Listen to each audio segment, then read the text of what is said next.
దయచేసి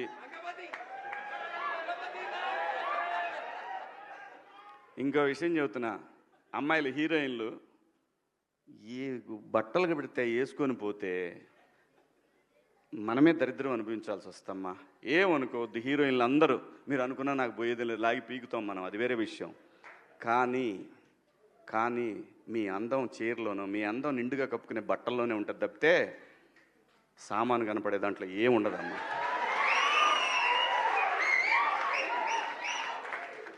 అవి వేసుకున్నంత మాత్రాన చాలామంది చూసినప్పుడు నవ్వుతూ అంటారు, కానీ దేద్రమ్ముండ ఎలాంటి బట్టలు ఎందుకు వేసుకుని కాస్త మంచి వేసుకోవచ్చుగా, బాగుంటావు కదా అనాలనిపిస్తుంది లోపల, అనలేము.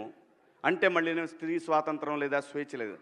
స్త్రీ అంటే ప్రకృతి, ఎంత అందంగా ఉంటే అంత గౌరవం పెరిగిద్ది. ఈ ప్రకృతి అద్భుతంగా ఉంటుంది.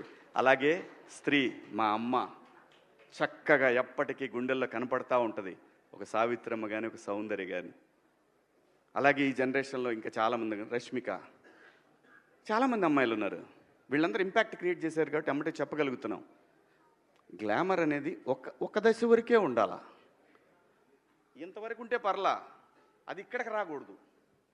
నేనేవాళ్ళే కానీ చెప్పడానికి మళ్ళీ అందరు రేపు పొద్దున పెద్ద పెద్ద వాళ్ళంతా బయలుదేరతారు, మాకు స్త్రీ స్వేచ్ఛ లేదు. స్వేచ్ఛ అనేది అదృష్టం. ఆ స్వేచ్ఛని కోల్పోవద్దు. మన గౌరవం ఎప్పుడు పెరుగుద్దంటే మన వేష భాషల నుంచే మన గౌరవం పెరిగిద్ది. అందులో ప్రపంచ వేదికల మీదైనా సరే చీర కట్టుకున్న వాళ్ళకే విశ్వసుందర కిరీటాలు వచ్చినాయి. Thank you so much.